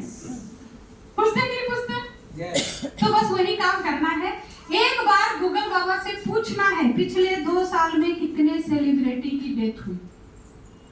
सेलिब्रिटी की बात कर रही हूँ, क्योंकि आम आदमी का कोई रिकॉर्ड नहीं होता है कहीं। और सेलिब्रिटी वो लोग होते हैं जिनके पास खाने की भी कमी नहीं है, यानी अच्छा खाते हैं, वो फल फूल भी खाते हैं, वो अपने हेल्थ का ख्याल भी रखते हैं, एक्सरसाइज भी करते हैं, जिम भी जाते हैं। क्योंकि जब हम लोगों को न्यूट्रिशन बताने जाते हैं ना तो लोग बहुत सारी बातें लेके आ जाते हैं। मेरे घर में तो फल आता है, सब्जी आता है, दूध दही आता है, हम लोग अच्छा खाना खाते हैं, बोलते हैं ना लोग। सेलिब्रिटी से भी अच्छा खाते हो क्या? अरे उन लोगों का तो काम ही अपने बॉडी को मेंटेन करना, उसी पे काम करते हो। लेकिन फिर भी आप अगर रेशियो निकाल के देखो तो पिछले 2 साल में जो डेथ हुई है हमारे जनरेशन के लोगों की, 40 से 60 के बीच में मरने वालों की संख्या सबसे ज्यादा मिलेगी। ये जो डेथ रेशियो है ना, आप इसको थोड़ा सा पीछे जाए, जब हमारे पिताजी का जमाना था तो हमारे पिताजी लोग 80 साल आराम से जिए हैं, है ना? उनके पिताजी यानी दादाजी नाना जी के जमाने में जाओ तो 100 साल तक चलते फिरते ज्यादातर लोगों की नेचुरल डेथ हुई है। बीमारी से भी बहुत कम लोग मरे हैं। लेकिन आज हम पहले से मेडिक्लेम करके बैठे हैं, मतलब हमें पता है कि बीमार तो पड़ेंगे ही पड़ेंगे। पहले लोग जमीन खरीदते थे, सोना खरीदते थे, अभी हम लोग इंश्योरेंस खरीदते हैं और मेडिक्लेम खरीदते हैं। मर जाएंगे तो मेरे फैमिली को मिल जाएगा और बीमार पड़ेंगे तो हॉस्पिटल का बिल निकल जाएगा। लेकिन ऊपर वाला इसलिए थोड़ी धरती पे भेजा है आपको, ऊपर वाला तो एंजॉय करने के लिए भेजा था। क्यों ये रेशियो बढ़ रही है? अगर हर पीढ़ी 20 साल डाउन हो रही है तो हमारे एज तक आते आते 60 हो गया है तो हमारे बच्चों का क्या होगा? 40 होगा? और यही रेशियो चला तो उनके बच्चों का 20 तक भी उनको पार करना मुश्किल होगा। और जब वो 20 नहीं पार करेंगे तो अगला पीढ़ी आएगा क्या? हम घर बना रहे हैं, प्रॉपर्टी बना रहे हैं, जमीन बना रहे हैं, हम बात कर रहे हैं रॉयल्टी इनकम की, किसके लिए? जनरेशन होना तो चाहिए। पैसे बनाने से पहले जनरेशन तो बना लो। एक और उदाहरण मैं देना चाहती हूँ। देखो, प्रजनन एक ऐसी हमारी शारीरिक प्रक्रिया थी जो बहुत इजी थी। हमारी दादी नानी के समय में 6-7 बच्चे दिन भर सुबह से लेकर शाम तक महिला घर में काम कर रही है, कब डिलीवरी हो गया पता ही नहीं चला। 6-7 बच्चे ऐसे ही पैदा हो जाते थे, ना डॉक्टर के यहाँ जाना पड़ता था ना कुछ करना पड़ता था। जब मम्मी का जमाना आया तो थोड़ा आयरन कैल्शियम खिलाना पड़ेगा, नहीं तो बच्चा कमजोर हो जाएगा, माँ कमजोर हो जाएगी, शुरू हुआ। हमारे समय तक टेटनस का इंजेक्शन लगाना पड़ेगा, तो कुछ रिपोर्ट्स बनाने पड़ेंगे, सोनोग्राफी कराने पड़ेंगे, फलाना टेस्ट, बहुत सारा शुरू हो गया। आज की जनरेशन की मैं बात कर रही हूँ। अब अगर हमें पता चलता है किसी के घर में बच्चे का जन्म हुआ है, हमारा सवाल ये नहीं होता है कि लड़का है कि लड़की है, हमारा सवाल ये होता है कि नॉर्मल है कि सिजेरियन है। हम भूल ही गए कि नॉर्मल प्रोसेस है। 99% डिलीवरी आज के समय में सिजेरियन हो रही है। और इतना ही नहीं, जन्म होते बच्चों को आजकल बोलते बर्थ जॉन्डिस नॉर्मल बात हो गई है। हाँ, जन्म होते बच्चे को जॉन्डिस हो जाता है, बच्चों को सांस लेने में तकलीफ होता है, उसको ऑक्सीजन लगाना पड़ता है, पहले तो नहीं लगाना पड़ता था। ऐसे जानवरों के बच्चों को तो आज भी नहीं लगाना पड़ता है, उनके लिए तो प्रक्रिया आज भी वैसी ही है। फिर ये बदलाव क्यों आया है? जाने अनजाने कहीं ना कहीं हम लोग खुद इस बदलाव के कारण बन गए हैं। हमारी अनहेल्दी लाइफ स्टाइल, हमारे खाने पीने का तरीका, हमारा जीने का तरीका हमें उस रास्ते पे लेके जा रहा है जहां हमने खुद ही अपने हाथों से इस रेशियो को खराब किया है। और मैं ये तो यहाँ तक चलो तो फिर भी नॉर्मल सिजेरियन करके हो तो रहा है। अगली पीढ़ी की बात कर रही हूँ। आज के समय आप हिंदुस्तान के किसी भी बड़े शहर में जाओ, एक बड़ी सी होर्डिंग लगी हुई दिखेगी आपको, IVF centre, surrogacy, test tube, baby, बहुत सारी चीजें चली है। मतलब क्या है, आज के नौजवान में वो क्षमता नहीं रह गया कि माँ बाप बन सके, उनके बच्चों को तैयार करना पड़ता है लैब में, और वो भी आसानी से नहीं होता है। इस रेशियो को अगर सुधारना है तो हमें स्वास्थ्य रक्षा पे काम करना पड़ेगा। क्यों काम करना पड़ेगा? एक छोटे से उदाहरण से मैं बताना चाहूंगी। वीर अभिमन्यु का नाम सुना है आप लोगों ने? वीर अभिमन्यु के बारे में एक कहानी कही जाती है कि चक्रव्यूह तोड़ना उन्हें पता था, किसी ने सिखाया नहीं था। जब वो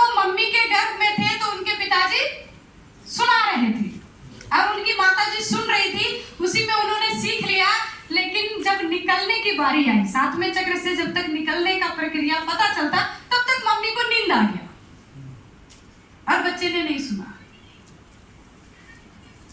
और उनके डेथ का कारण क्या हुआ कि वो चक्रव्यूह से निकल नहीं पाए।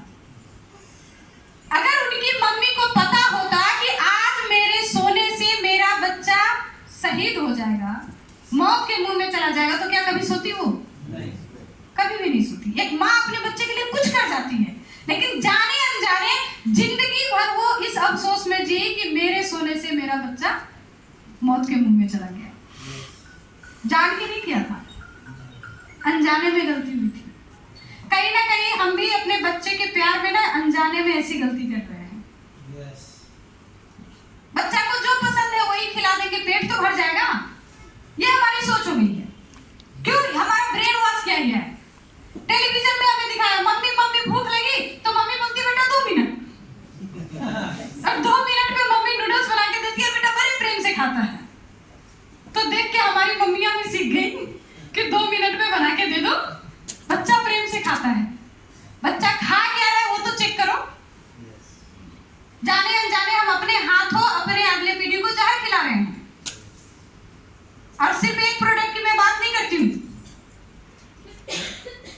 आज तेल की बात कर लीजिए, कितने हानिकारक केमिकल्स उसमें होते हैं। मैं तो उतनी पढ़ी लिखी नहीं हूँ, मुझे उतना नाम नहीं पता है। गूगल बाबा से पूछ लेना क्या क्या है। मैंने पूछा था, इतने हानिकारक केमिकल्स हैं उसके अंदर कि जब वो बार बार जलता है तो वो ट्रांस फैटी एसिड को पैदा करता है, जो आपके हार्ट के ब्लॉकेज को बढ़ाता है। हम पूरी छान छान के बच्चा को लंच में देते हैं ना, पराठे बना बना के बच्चा को लंच में देते हैं। एक कढ़ाई में तेल रख देते हैं, डेली तो 2 पूरी बनाना है, कितनी बार तेल पलटेंगे? 8 दिन तक वो जलते रहता है और ठंडा होते रहता है। हम सोच रहे हैं हम अपने बच्चों को प्यार से खाना खिला रहे हैं, खाने के साथ जहर भी आप ही खिला रहे हैं। ये तो मैं बनाने के तरीका की बात कर रही हूँ। इसके अलावा उन लोगों की बात करते हैं जो बोलते हैं हमारे घर में फल बहुत आता है, सब्जी बहुत आता है, हम लोग बहुत खाने का ख्याल रखते हैं। मैं जिस धरती पे आई हूँ मुझे पता चला है किसानों की धरती है, और ये भी पता चला कि इंडिया में पूरी किसानी एक तरफ और नासिक की किसानी एक तरफ। यहाँ के किसान बड़े अमीर हैं, सच है क्या? तो मतलब खेती का पता होगा आप लोगों को, तो मुझे बहुत ज्यादा बताने की जरूरत नहीं है। लेकिन आज के समय में खेत से प्लेट तक आते आते, चाहे वो फल हो, सब्जी हो, अनाज हो, इतने सारे हानिकारक केमिकल उसमें डाले जाते हैं कि उसका विटामिन मिनरल्स खत्म हो जाता है, सिर्फ केमिकल मिलता है अपने को। और वो खा के हम सोच रहे हैं कि स्ट्रॉन्ग बन जाएंगे, इम्यूनिटी अच्छी हो जाएगी। मैं विटामिन मिनरल्स खाओगे तब तो इम्यूनिटी अच्छी होगी। तो अब करें क्या? खाना तो नहीं छोड़ सकते हैं, खाना छोड़ नहीं सकते हैं क्योंकि वो हमारी मजबूरी है, खाना पड़ेगा। लेकिन उसके साथ अगर थोड़ी सी बदलाव हम अपने खाने पीने के तरीके में कर दें तो आसानी से इस रेशियो से बचा जा सकता है। मैं ये बिल्कुल नहीं बोल रही, देखो हम लोग शुरू किए तो ऐसा नहीं कि हमारा डेथ रेशियो घट जाएगा। इतने दिन तक जो अचरा कचरा खाया वही तो अंदर में, लेकिन आने वाले पीढ़ी को हम सुधार सकते हैं। अब उसके लिए हमें करना होगा, थोड़ी सी सप्लीमेंट की नॉलेज लेनी होगी। सप्लीमेंट के बारे में लोगों को बताना पड़ेगा। जब हम सप्लीमेंट के बारे में बात करते हैं तो लोगों को समझ में नहीं आता है, लेकिन हम अपने बच्चे को कितने भी अच्छे स्कूल में पढ़ाए ना, ट्यूशन जरूर देते हैं। देते कि नहीं देते? जितना बड़ा स्कूल उतनी बड़ी कोचिंग खोजते हैं। पढ़ाने के लिए तो स्कूल में भेजा था, फिर कोचिंग क्यों चाहिए? क्योंकि हमें भी पता है कि सिर्फ स्कूल के पढ़ाई से बच्चा का नॉलेज पूरा नहीं होगा, इसके लिए हम साइड से उसको कोचिंग की व्यवस्था करते हैं। उसी तरह आज के समय के खाने से उसका बैलेंस डाइट पूरा नहीं होगा, अगर उसको पूरा करना है तो साइड से सप्लीमेंट को शामिल करना पड़ेगा। बहुत खूब। कर सकते हैं स्वास्थ्य रक्षा पे काम? कैसे होगा? 100% प्रोडक्ट यूज, नो एक्सक्यूज। दिमाग ही नहीं लगाना है कि क्या करना है नहीं करना है, ठान लो ना भाई। जो यूज करना है आरसीएम में यूज करना है। क्यों यूज करना है? क्योंकि आरसीएम में जो भी प्रोडक्ट है इस बात को ध्यान में रख के बनाए गए हैं कि किसी भी तरह से इससे हेल्थ में कोई नुकसान नहीं होना चाहिए। ये हमारे प्रोडक्ट की सबसे बड़ी क्वालिटी है। चेक आप कर सकते हैं, फिर से मैं वही बोलूंगी, अपने प्रोडक्ट्स की इंग्रेडिएंट्स को डालिए गूगल बाबा के साइड में ले जाके, पूछिए उनसे, और मार्केट के भी कुछ प्रोडक्ट्स के डालिए।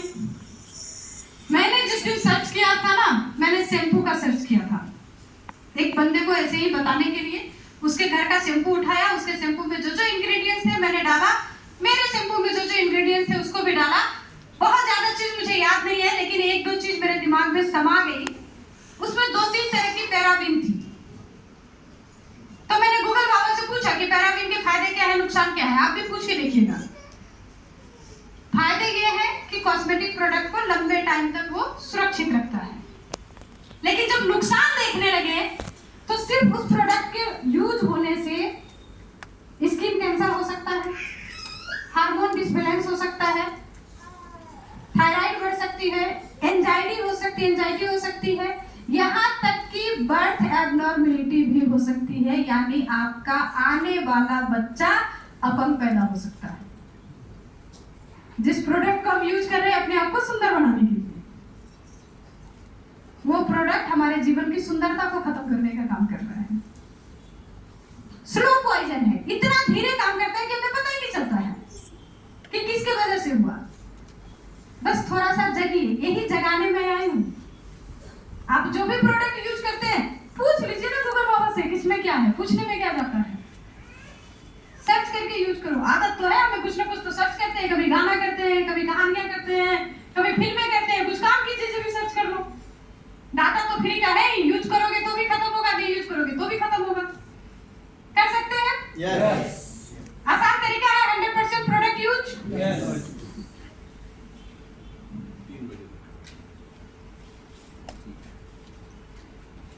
दूसरा जो काम करना होगा, जब भी इस तरह की मीटिंग सेमिनार हो, तैयारी जबरदस्त करनी पड़ेगी। देखो आज आप आए हैं, और अगर आपके साथ 10 आदमी भी आते तो मैं तो इतनी बात करती। जो अकेले आए हो अकेले सुन रहे हैं, आप 10 लोगों को लेके आते तो आपका काम आसान होता। फिर आपको क्या काम बच जाता? सिर्फ टीम को फॉलो अप करना। किसने लिया है, क्यों लिया है, किसका लिया है, इस चक्कर में नहीं पड़ना है। हमें बस तैयारी जबरदस्त करनी है। एक टारगेट लेना पड़ेगा। किसी भी सेमिनार में जाएंगे तो 10 आदमी को साथ में लेके जाएंगे, क्योंकि मुर्दा भी स्मशान जाता है ना तो 5 को लेके जाता है, 4 के कंधे पे जाता है और 1 कम से कम आगे जाता है। और हम तो जिंदा हैं और हम जीवन बदलने की काम कर रहे हैं, तो कम से कम 10 आदमी को साथ में लेके आना है। इसके साथ DTW, LDP ऐसे कुछ प्रोग्राम है जो भी आपके अपलाइन के माध्यम से बने, मजबूती से उसका हिस्सा बनिए, जिम्मेदारी लेना सीखिए। कामयाब होने का सबसे आसान तरीका है जिम्मेदार बनो। कर सकते हैं? Yes. ये आपके स्मॉल एक्शन के पार्ट है। तीसरी मैंने बोला था सी फॉर कंसिस्टेंसी। लगातार लगातार लगातार लगातार लगातार करना पड़ेगा। कुछ दिन किया, कुछ दिन नहीं किया, वैसे में काम नहीं चलेगा। इस सिस्टम में वो लोग कामयाब होंगे जो पार्ट टाइम करेंगे, वो भी कामयाब होंगे जो फुल टाइम करेंगे, लेकिन जो सम टाइम करेंगे वो कभी कामयाब नहीं होंगे। मुझे बताया गया था कंसिस्टेंसी के साथ लगातार करना है। जब हमने करना शुरू किया ना तो आसान नहीं था, चैलेंजेस बहुत थे, क्योंकि सर की बैंक में जॉब थी, नर्सिंग होम था, इतने काम के साथ RCM करना, समय नहीं मिलता था। मेरे पास उतनी व्यवस्था नहीं थी, आज के जैसे फोन नहीं था, जूम नहीं था, तो मैं आउट ऑफ स्टेशन जाके काम कर नहीं सकती थी। सर एक दिन परेशान होकर के आए और सर ने बोला कि डिसीजन लेना पड़ेगा लाइफ में, या तो बैंक को छोड़ना पड़ेगा या RCM को छोड़ना पड़ेगा। दोनों को एक साथ करना बहुत मुश्किल है। मैंने सर को उस दिन बोला था कि सर जिंदगी भर भी बैंक में काम करेंगे ना तो नौकर कहलाएंगे, 5 साल अगर RCM कर लेंगे तो अपने मर्जी के मालिक बन जाएंगे।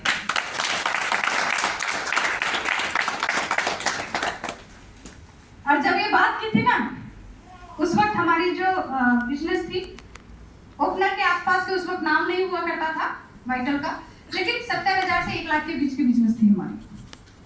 तो कमीशन कितना आता होगा? मुश्किल से पहले कम आता था, अभी तो बोनस वोनस ढेर सारा चीज हो गया। डिसीजन लिया फुल टाइम करने का। अपनी फैमिली बैकग्राउंड में पहले ही बता चुकी हूँ कि अंबानी फैमिली से थी। डिसीजन लिया फुल टाइम करेंगे। इनकम कम थी, खर्चे ज्यादा थे, जिंदगी के हालात कुछ ऐसे हो गए थे कि मेरे घर में कभी कभी 2-2 दिन तक खाना नहीं बनता था।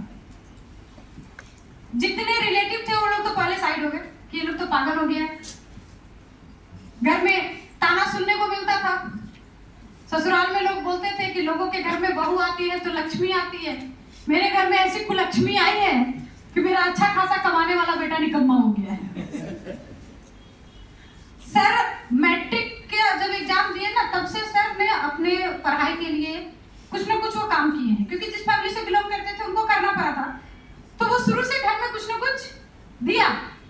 तो लोग बोलते थे कि मेरा देने वाला बच्चा लोगों के सामने हाथ फैलाने लगा, ऐसी कुलक्ष्मी आ गई इसके लाइफ में। बड़ा दर्द होता था। एक तो स्थिति खराब थी और ऊपर से लोगों की बातें सुनने को मिलती थी। लेकिन जब जब दर्द होता था ना, तो एक ही काम करते थे, किसी न किसी अपलाइन का वॉकमैन में एक कैसेट लगाते थे, उसको सुनते थे। और जब भी सुनते थे, कभी मुकेश कोठारी सर को, कभी सुरेंद्र बाबू सर को, कभी सतीश पंडित जी को, बीसी छाबरा जी को, बड़े बड़े लीडरों को सुनते थे। फिर अपनी एनर्जी फुल चार्ज हो जाती थी। नहीं, अब तो टेक्निकल लेके रहना है, उससे पहले कुछ सोचना ही नहीं है। लगभग 2 साल ऐसे हमारे बीते थे, लेकिन लगातार कंसिस्टेंसी के साथ लगे रहे। शुरुआती के 5 साल में मैं बात कर रही हूँ, सर कोई भी फैमिली फंक्शन अटेंड नहीं किए थे। सर को ये नहीं पता था कि उनका बच्चा किस स्कूल में पढ़ता है, स्कूल का नाम तक नहीं पता था। जिस बच्ची का जीवन बनाना है, इसके लिए हमने अमीर बनने का सोचा था। एक समय ऐसा भी आया कि स्कूल फी नहीं देने की वजह से 1 साल के लिए मुझे उस बच्ची को स्कूल से निकालना पड़ा था, क्योंकि स्कूल फी देने की औकात नहीं थी हमारी।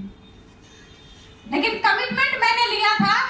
आज के समय की अगर मैं बात करूं तो आज मेरी वही बच्ची जब जो चाहे ना वो करती है अपनी आजादी से। अभी देखो मैं यहाँ पे आई हूँ, सुबह सुबह घर से बच्चों का फोन आया है कि आज हम लोग गाड़ी लेके घूमने जाना चाहते हैं। तो पापा ने गाड़ी में पेट्रोल भरा दिया और मैंने उसके अकाउंट में पैसे ट्रांसफर कर दिए कि ठीक है जाओ तुम लोग एंजॉय करके आओ। ये आज के समय उन बच्चों की स्थिति है जिसको एक समय स्कूल जाने का पैसा देने की औकात नहीं थी मेरी। आज मेरी बेटी MBA कर रही है, साथ में एक कंपनी में जॉब कर रही है। जॉब इसलिए कर रही है क्योंकि एक्सपीरियंस चाहिए। जिस कंपनी में वो जाती है, उसके जो बॉस है, उसके ऊपर वाले जो लोग हैं, वो लोकल ट्रेन में आते हैं, मेरी बेटी कैब में बुक करके जाती है, क्योंकि उसको पता है कि उसकी मम्मी के पास वो ताकत है कि उसके लिए कोई भी काम मजबूरी नहीं है, वो शौक से करती है। और जब अपने कंपनी में 1 साल निकाली ना, तो उसका जो ऊपर वाले लोग थे, सीनियर सब, बहुत सारा उसको मैसेज भेज रहे हैं, उसको गिफ्ट भेज रहे हैं, बहुत सारा बधाई संदेश आ रहा है। तो परेशान होके बोली कि इतना मतलब 1 साल रह गए तो ऐसा क्या हो गया, इतना क्यों लोग परेशान कर रहे हैं मुझे। बोले उसको विश्वास नहीं था कि तुम 1 साल टिक जाएगी उसकी कंपनी में। उसके कलीग्स उसको बोलते हैं कि तुमको क्या जरूरत है काम करने की, तुम इतना टिकटॉक में आती हो हमारे यहाँ की, हमें तो देख के खराब लगता है, तुम क्यों कर रही हो। तो ये उसकी शौक है, इसलिए कुछ दिन के लिए कर रही है। और शौक से ज्यादा एक सीनियर ने हमें बताया था कि बाहर की दुनिया का एक्सपीरियंस भी होना चाहिए, इसलिए कुछ दिन बाहर जाके भी काम करो, दुनिया को देखो। तो इसलिए बस वो काम कर रही है। आज के समय काम करना उसके लिए मजबूरी नहीं है। जिस बच्चे को खाने तक की औकात नहीं थी। मैं एक ऐसी महिला, जब मैं आरसीएम में नहीं थी, मेरे घर में भी मेरी खुद की कोई नाम नहीं थी, कोई पहचान नहीं थी। और हिंदुस्तान की गृहिणियों का ना घर में कोई नाम नहीं होता है, उनके बातों का घर में भी कोई वैल्यू नहीं होता है।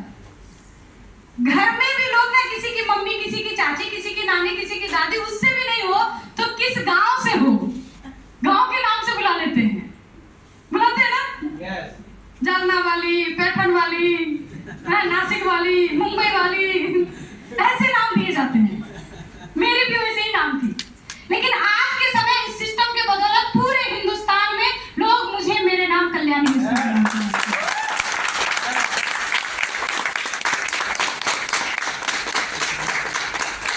घर में जिस महिला से कोई विचार नहीं लिया जाता था, आज के समय इस सिस्टम की वजह से 8 मार्च 2023 को भारत सरकार ने मुझे लाइफ टाइम अवार्ड से सम्मानित किया।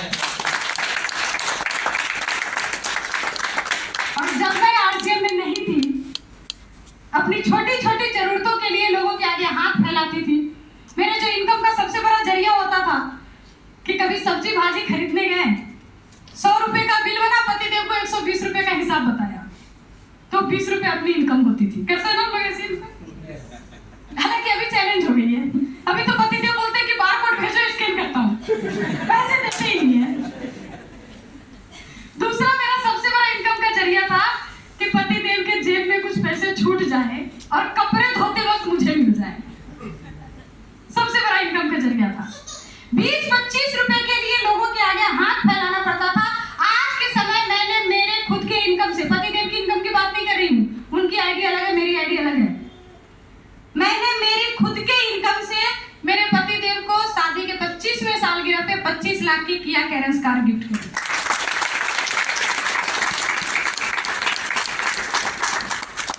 आज भी आरसीएम को अपने नाम से हटा दूं ना तो झाड़ू पोछा का भी काम नहीं मिलेगा। आरसीएम है तो संभव है, और अगर मेरे साथ ये बदलाव हो सकता है तो आपके साथ भी हो सकता है। करना क्या पड़ेगा? बस सपने बड़े बनाने पड़ेंगे, छोटे छोटे एक्शन पे काम करना पड़ेगा और लगातार कंसिस्टेंसी के साथ काम करना पड़ेगा। और लास्ट में एक मैसेज मैं जरूर देना चाहूंगी, सारी चीजें करो, मीटिंग सेमिनार की तैयारी करो, प्रोडक्ट यूज करो, सब कुछ बहुत अच्छा है, लेकिन अगर कामयाब होना चाहते हैं, अपना एक आइडियल बनाइए, अपना एक अपलाइन चुनिए और उनकी बातों को आंख बंद करके विश्वास करिए।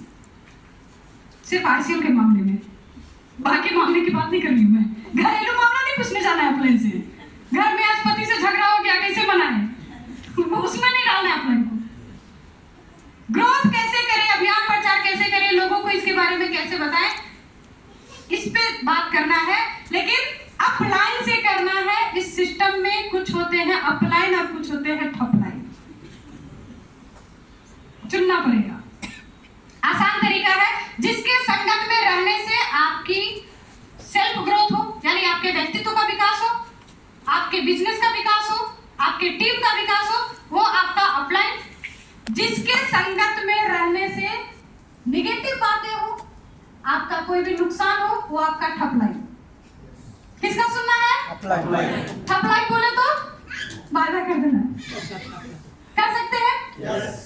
बहुत समय लिया मैंने, समय हो भी चुकी है अपनी लगभग, लेकिन एक आखिरी नारे के साथ मैं प्रोग्राम का समापन करना चाहूंगी, क्योंकि मैंने पहले ही बोला कि आज जिस इनकम लेवल पे मैं हूं